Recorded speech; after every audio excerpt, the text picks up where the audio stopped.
Eu li uma entrevista da Suzanne Collins. Nessa entrevista, ela virou e falou assim que o grande objetivo dela, quando ela escreveu a trilogia, era trazer o tema da teoria de guerra para pessoas jovens, para as crianças, para os adultos. Interessante também aí essa diferença entre Distrito 13 e Capital. Por quê? Porque eu recebi o spoiler dessa morte. Eu vou contar como é que foi. Oi, gente! Sejam muito bem-vindos a mais um vídeo no meu canal. E hoje eu vou trazer para vocês aí o fim, né, dessa série de vídeos de eu contando como está sendo reler a saga dos Jogos Vorazes, né? Como está sendo reler essa trilogia maravilhosa, que é a minha trilogia favorita. Eu já trouxe um vídeo contando quais foram as diferenças entre a primeira vez que eu li os Jogos Vorazes e a segunda vez que eu li os Jogos Vorazes. Já trouxe um vídeo falando como que foi a primeira vez que eu li o Em Chamas e as diferenças dessa primeira vez para a segunda vez que eu li o Em Chamas. E hoje eu vou trazer, então, um vídeo contando quais foram as diferenças entre a primeira vez que eu li o A Esperança e a segunda vez que eu li o A Esperança, que foi agora. Eu já terminei de ler esse livro há um tempo, mas eu só tô fazendo um vídeo hoje e é isso, vamos lá. Então, antes de tudo, o porquê eu estou relendo Jogos Vorazes, né? Por que eu estou relendo essa trilogia? Basicamente, são 3 motivos. Eu já expliquei isso em todos os outros vídeos, mas eu vou explicar aqui de novo. O primeiro motivo é que, da primeira vez que eu li os livros em português e dessa vez eu estou lendo os livros em inglês. Se vocês puderem ver, não tá escrito A Esperança aqui, tá escrito Mockingjay, que é o nome do livro em inglês. E, gente, eu comprei essa edição comemorativa dos 10 anos. E um outro motivo, né, pelo qual eu tô lendo, é justamente pelo fato de que da primeira vez que eu li, eu não comprei os livros. Eu li os livros, eu li os 2 primeiros da biblioteca da minha escola e o terceiro eu comprei, mas mesmo assim não grifei, não anotei o livro, que é uma coisa que eu gosto de fazer. Então, dessa vez eu fiz isso, eu grifei, eu anotei, ó, se vocês puderem ver, eu não sei se vocês vão conseguir ver, mas tá tudo grifado, tudo anotado, enfim, aqui nesse livro. E o terceiro motivo é que estreou, né? Lançou o livro novo dos Jogos Vorazes, que na verdade é uma prequência, não é uma sequência, é uma prequência, ou seja, conta a história de antes da trilogia principal. Ele se passa 64 anos antes da trilogia principal. E ele vai contar pra gente a história do presidente Snow, né? Como o presidente Snow se tornou uma pessoa importante e tudo mais. Eu já comecei a ler esse livro novo, estou no processo de leitura dele. E eu quis reler os 3 livros justamente para poder ler o livro novo, pegando todas as referências, sabendo direitinho exatamente ali o que eu precisava prestar atenção e o que eu não precisava. Vamos então contextualizar qual é a história do último livro. Caso você não saiba, né, caso você não tenha visto os outros 2 vídeos, eu vou te alertar que esse vídeo tem spoilers, eu estou dando spoilers da saga, porque é uma saga antiga, né, gente? O último livro, se eu não me engano, foi lançado em 2010 e o último filme foi lançado em 2015, ou seja, é uma saga bem antiga. Então, assim, se você ainda não leu ou não viu os filmes, você tá atrasado. Então, assim, por isso que eu tô dando spoilers. Então, vamos lá. Qual que é a história? Basicamente, depois de sobreviver 2 vezes aos Jogos Vorazes, né? Depois de conseguir sobreviver 2 vezes a esse reality show completamente macabro e maluco, a Katniss, ela é levada para o Distrito 13, né? Que é um distrito que eles pensavam que já não existia mais, que já estava ali soterrado, que não tinha mais ninguém morando ali, mas na verdade eles descobrem que o distrito, na verdade, ainda existe, é um distrito subterrâneo, todas as pessoas moram embaixo da terra nesse distrito. E ela é levada para esse distrito porque ali é meio que a base dos rebeldes, é meio que a base da rebelião, assim, por assim dizer. E ela vai ter que começar a lutar numa guerra, né? Ela vai ter que começar a lutar nessa guerra contra a capital, que nada mais é do que uma guerra civil, né? Uma guerra entre os distritos e a capital. E aí o livro ele vai meio que contar a história dessa guerra, né? Como que essa guerra vai levar até a vitória dos rebeldes. Também vai contextualizar como que cada pessoa se posicionou em frente à guerra, né? Como que cada pessoa ficou. Então aí todos os outros personagens que a gente tinha visto nos outros livros, agora eles vão ser inseridos nesse contexto da guerra. Assim como nos outros 2, houveram 3 grandes diferenças entre a primeira vez que eu li e a segunda vez que eu li. 3 diferenças, assim, que pra mim foram as mais marcantes. Nesse caso, as diferenças foram, primeira, a questão da teoria de guerra, né, como que os personagens se posicionam na guerra, o que é certo fazer na guerra, o que não é. Essa questão da guerra foi uma coisa que eu parei muito pra prestar atenção da segunda vez, da primeira vez eu não tinha prestado tanta atenção assim. A segunda coisa que mudou pra mim foi justamente essa questão da Presidente Coin, né, da Alma Coin, que, gente, ela divide aí como o presidente Snow o posto de grande vilão dos Jogos Vorazes. Nos outros vídeos eu falei, o Snow é o grande vilão, o Snow é o grande vilão.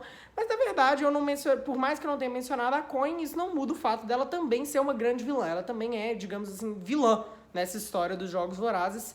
E isso é uma coisa que a gente só... E assim, da primeira vez que eu li eu não sabia isso, porque a gente meio que só começa a realmente... Acho que a gente só tem esse choque mesmo quando a gente termina o livro, e agora eu já sabia, então meio que eu já prestei mais atenção assim. E a terceira grande diferença foi em relação às mortes, né? Porque, assim, no A Esperança a gente morre um tanto de gente, assim. A Suzanne Collins saiu cortando as cabeças dos personagens todos, assim, foi terrível. Como eu falei, a primeira diferença que eu senti foi na questão da guerra, na questão da teoria de guerra. O que que significa, gente? Vamos lá. Eu li uma entrevista da Suzanne Collins. Nessa entrevista, ela virou e falou assim que o grande objetivo dela, quando ela escreveu a trilogia, era trazer o tema da teoria de guerra para pessoas jovens, para as crianças, para os adolescentes e tudo mais. E o que é teoria de guerra, né? Ela deu um resumão lá e falou que teoria de guerra seria basicamente o que é considerado correto e o que é considerado incorreto você fazer durante uma guerra. O que você pode, o que você não pode fazer, o que seria, assim, às vezes ultrapassar um limite, o que não seria. E aí, um exemplo bem claro disso, porque assim, essa coisa da teoria de guerra eu acho que fica mais claro justamente no terceiro livro. Um exemplo que eu acho que é assim, muito claro de como isso é trabalhado bem é o seguinte. Tem uma hora que a Katniss vai lá e aí ela descobre que o Gale está planejando uma bomba, ele está criando uma bomba para ser usada nos conflitos contra a capital. E qual que é a... Tipo assim, como é que é o funcionamento dessa bomba? Ela tem um funcionamento que é de dupla explosão. Então, o que acontece? Ela vai lá e aí ela explode. Fala, não me diga! Depois que ela explode, ficam várias pessoas feridas, várias pessoas mortas, né? Várias pessoas precisando de ajuda.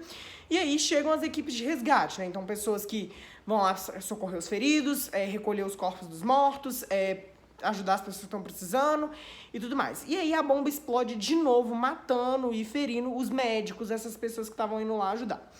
E isso é uma coisa terrível, né? E aí a Katniss vira e fala assim pra ele, quer dizer então que a gente não tem mais limite agora, quer dizer então que agora vale tudo. E aí ele explica que na cabeça dele, se pra capital valia tudo, se na cabeça da capital valia fazer o que eles quisessem contra eles, ele achava correto ele criar essa bomba. Ele achava que não tinha problema. Quer dizer, não é que ele achava correto, mas é que assim, ele achava que não tinha problema nele criar essa bomba. Entendeu? E assim, eu pessoalmente não concordo com isso, né? Porque, assim, lógico, existem pessoas na capital que não necessariamente porque elas são habitantes da capital, elas concordam com tudo que a capital faz. Agora que eu tô lendo o livro novo, isso fica bem mais claro. Eu não vou falar muito do livro novo aqui, mas enfim. Então, assim, eu não considero que esse pensamento do Gale seja correto, mas é um ponto de vista que muitas pessoas têm durante a guerra, e era justamente isso que a Suzanne queria trazer nesse livro. E eu acho que da primeira vez que eu li, como eu não prestei tanta atenção nisso, eu não prestei tanta atenção nessa questão do que é correto e o que não é correto fazer.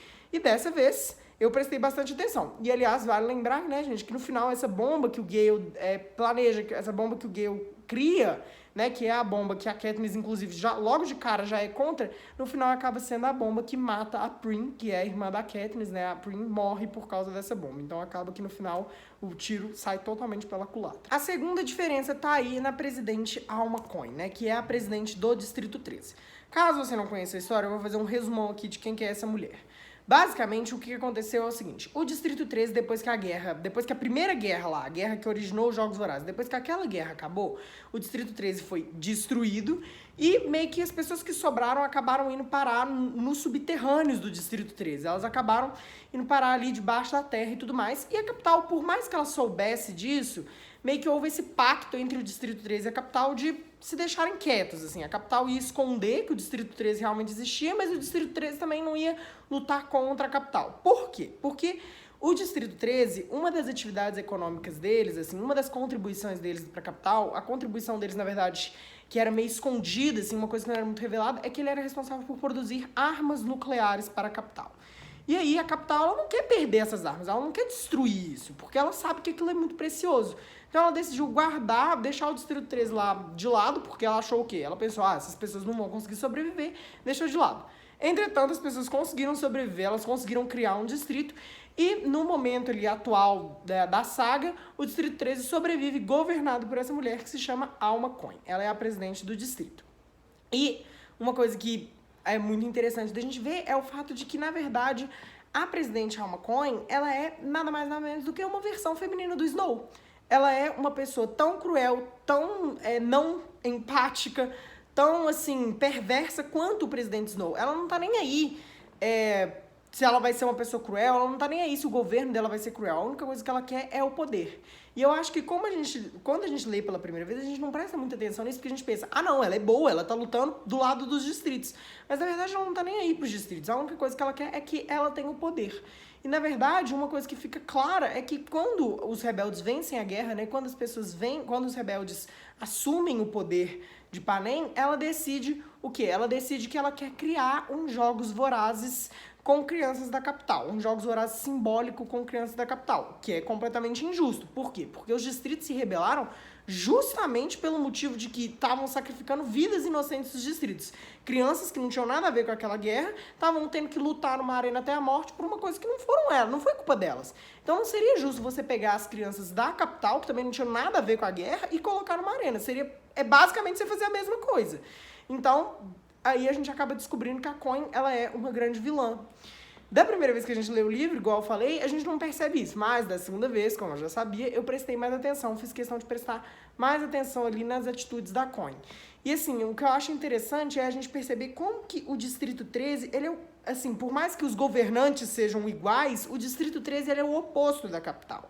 Porque, assim, tudo na capital é muito farto, é muito diverso, é muito exuberante. Na capital é tudo super colorido, assim, super, enfim, é tudo extravagante, né? E no Distrito 13, não. No Distrito 13, todas as roupas são cinzas, todas as pessoas usam a mesma roupa, tudo é padronizado, todo mundo tem a mesma rotina, você não pode fazer nada de diferente, sua porção de comida é racionada, sua água é racionada, enfim, tudo é controladíssimo, que é uma coisa que é totalmente diferente do que acontece na capital. E eu achei isso muito interessante também, aí, essa diferença entre Distrito 13 e capital. A terceira diferença que ocorreu, né, a terceira diferença que eu senti da primeira vez que eu li para a segunda vez que eu li, foi a questão das mortes. O que acontece, gente? Ao longo de toda a série, ao longo de toda a trilogia, as mortes são muito presentes. A morte é uma coisa muito presente nos Jogos Vorazes, mesmo porque o grande plot dos Jogos Vorazes é que o único vencedor dos jogos vai ser aquela pessoa que sobreviver, ou seja, dos 24 participantes, 23 vão morrer e um vai sobreviver, vai ser essa pessoa que vai voltar para casa. E o que acontece, gente? Eu acho que no último livro tem duas mortes, assim, que são bem marcantes. A primeira delas é a do Finnick e a segunda delas é a da Prim. Vamos lá. No caso da Prim, a morte não me chocou tanto. Por quê? Porque eu recebi o spoiler dessa morte. Eu vou contar como é que foi. Foi assim, eu tava lá, lendo o livro, né, eu tava lendo na escola, eu tava lendo o primeiro livro ainda, eu nem tinha chegado no segundo e nem tava nem pensando no meu terceiro, eu tava lendo só o primeiro, assim, e aí do nada passou uma menina em frente à minha mesa, assim, e tipo, viu que eu tava lendo Jogos Vorazes e falou assim, a Prim morre no final, e aí eu fiquei tipo, enfim, aí a pessoa me contou, então eu recebi o spoiler da morte da Prim. Mas no caso da morte do Finnick, eu não recebi o spoiler. E da primeira vez que eu li, é uma coisa muito chocante, assim, você fica muito, não quero, entendeu? Principalmente porque eu não conheço uma pessoa que não gosta do Finnick, gente. E como, igual eu falei, eu gostava muito, assim, eu não conheço uma pessoa que não goste dele. Então a morte dele é muito chocante, assim, é uma morte muito que você fica muito triste, assim.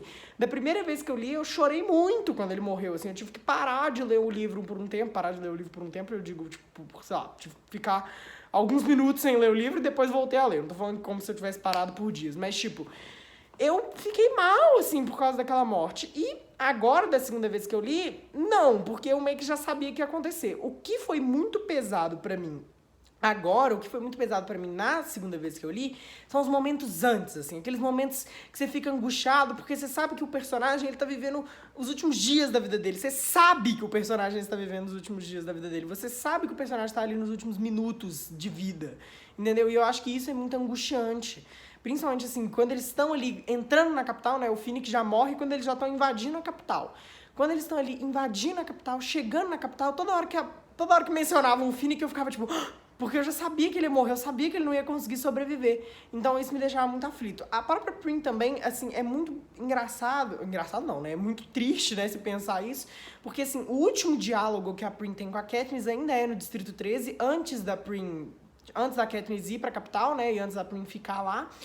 A Prim vira e fala assim pra Katniss, a próxima vez que a gente se falar, o Snow já não vai ser mais o presidente. Só que elas não voltam a se falar, porque a Prim morre. Então, meio que é muito pesado isso. Esses momentos pré-morte é que foram o mais difícil da segunda vez que eu li. Então é isso, gente. Eu espero que vocês tenham gostado.